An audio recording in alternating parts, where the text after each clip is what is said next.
बड़ी पावन कथा भगवान की चल रही है। अभी आप श्रवण कर रहे थे कथा। कहाँ चल रही थी परीक्षित जी कथा? महाराज हम तो थोड़ा सो गए थे।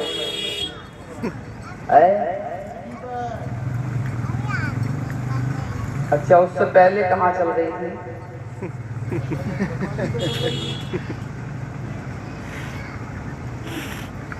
अच्छा, तो हिरण्याक्ष का वध हुआ ऐसा मैं सुन रहा था। हिरण्याक्ष का वध हुआ। महाराज जो है सूत जी कथा श्रवण करा रहे हैं और इधर सुखदेव महाराज परीक्षित को कथा श्रवण करा रहे हैं। इधर भगवान उद्धव को कथा श्रवण करा रहे हैं। महाराज देव ऋषि नारद धर्मराज को कथा सुना रहे हैं।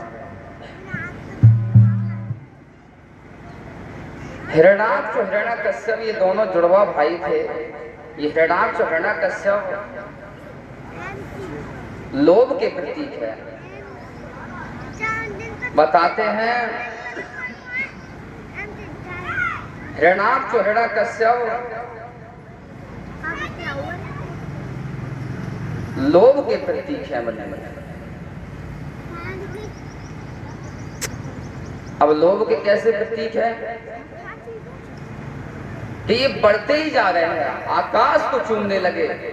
जन्मते ही दोनों भाई इतने बलवान थे कि दिन प्रतिदिन बढ़ने लगे। इतने बढ़ गए कि आकाश को छूने लगे। पृथ्वी को ले जाके इन्हें रख लिया। महाराज सूत जी कहते हैं कि इतने बलवान थे। तो महाराज कहते हैं संध्या के समय कभी भी कामातुर नहीं होना चाहिए मनुष्य को। एक बार सौभाग्यवती महाराज कश्यप मुनि की पत्नी धर्म पत्नी दिति महाराज से निवेदन करती है, कामातुर होकर के विनय करती है कि महाराज कामातुर जब हो गई, श्रृंगार करके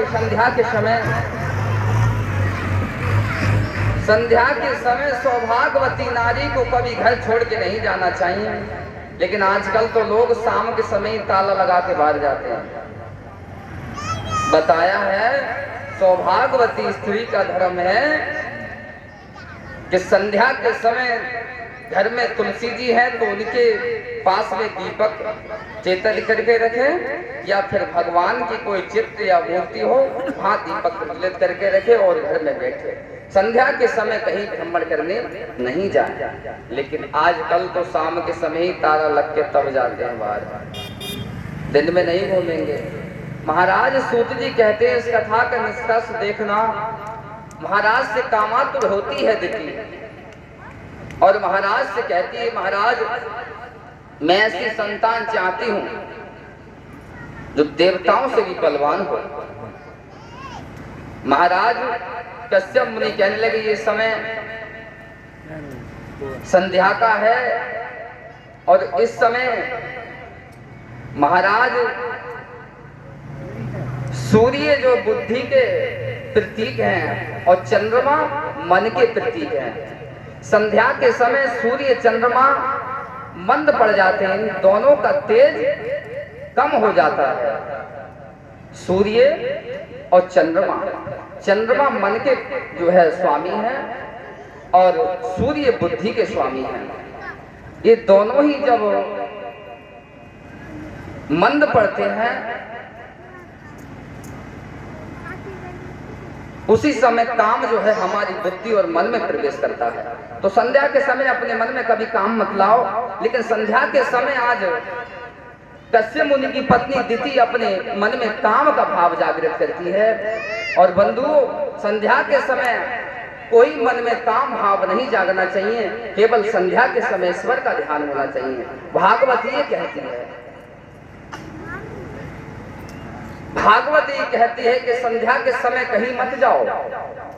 उस समय सूर्य और चंद्रमा दोनों ही मंद पड़ते हैं, हमारी बुद्धि और मन कमजोर पड़ते हैं। और बुद्धि मन जब कमजोर पड़ते हैं तो काम प्रबल हो जाता है और उसी समय संध्या के समय काम हमारे अंदर प्रवेश कर जाता है मन में, और रात में वो काम और बलवान हो जाता है। इसलिए संध्या के समय कहीं मत जाओ।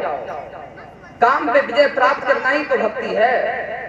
महाराज सूत जी कहते हैं, आजकल तो लोग देखा है शाम में कुछ नहीं करते।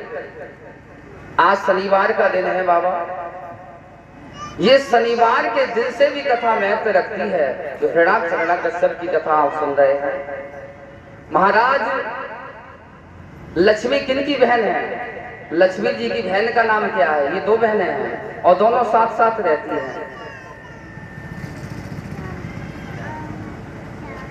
अच्छा, जय हो। और इसी बीच जी अनीता जी और मधु यादव 51 रुपये भागवत जी में दान आया है। सुभाष यादव जी 20 रुपये, डॉक्टर विजय यादव भोट रामपुर की तरफ से जय हो 100 रुपये का दान आया है। भागवत कथा में भगवान मनोकामना पूर्ण करें। बोली वृंदावन बिहारी लाल की। भगवत प्रेमियों, सूत जी कहते हैं कि लक्ष्मी की बहन है दरिद्रता। संध्या के समय दोनों बहनें घूमने के लिए निकलती हैं घर से और प्रत्येक घर में जाती हैं। लक्ष्मी और दरिद्रता दोनों बहनें प्रत्येक दिन घूमने के लिए निकलती हैं और संध्या के समय कहते हैं सुबह और शाम दोनों समय दोनों बहनें घूमने के लिए निकलती हैं, प्रत्येक घर में जाती हैं। अब दरिद्रता को क्या अच्छा लगता है? उसको तो गंदगी अच्छी लगती है। दरिद्रता को क्या अच्छा लगता है? तीखी चीज अच्छी लगती है, खूब मिर्ची वाली चरपटी, खूब तेज। लोग वही चीज ज्यादा खाते हैं आजकल जो दरिद्रता को प्रिय लगती है। और लक्ष्मी को क्या प्रिय लगता है? लक्ष्मी जी को मीठा प्रिय लगता है, मिष्टान प्रिय लगता है, फूल प्रिय लगता है, फल प्रिय लगता है। मिष्टान, मीठा, फूल, फल ये जो है लक्ष्मी को प्रिय लगते हैं। देखा होगा कभी कभी शनिवार के दिन लोग जो है अपने घरों में नींबू और मिर्च टांग देते हैं द्वारे पर। देखा है नींबू मिर्च? वो शनिवार के दिन टांग दिया जाता है गेट पे। क्यों टांगते हैं ऐसे? क्या कारण है? कहते हैं दोनों बहनें जब घूमने निकलती हैं तो शाम के समय हमारा मन कमजोर होता है, बुद्धि कमजोर होती है। यदि हम भगवान का ध्यान नहीं रखते, दरिद्रता प्रवेश कर जाती है और वो गेट पे देखती है कि अरे लक्ष्मी जी तो अंदर अपना देखने निकल जाती है, कहाँ है मीठा, कहाँ है फल, कहाँ है फूल, कहाँ है धूप, कहाँ है दीप। वो तो देखने अंदर जाती है और ये दरिद्रता गेट पे ही रुक जाती है। कहती है मेरा भोजन तो मुझे मिल गया, नींबू तीखी मिर्च ये खा कर वहीं से गेट से ही वापस चली जाती है, अंदर नहीं घुस पाती। और बंधुओं, जिस घर में दरिद्रता जाती है और जहां पास कर जाती है, उस घर में चाहे कितना भी कमाओ आता तो है लेकिन रुकता नहीं है, क्योंकि दरिद्रता स्पर्श कर देती है। लक्ष्मी वहां नहीं रहती। जहां दरिद्रता रहती है वहां लक्ष्मी नहीं रहती, दोनों बहनें एक साथ जाती हैं। प्रमाण तो ये है और ये बताया है लक्ष्मी से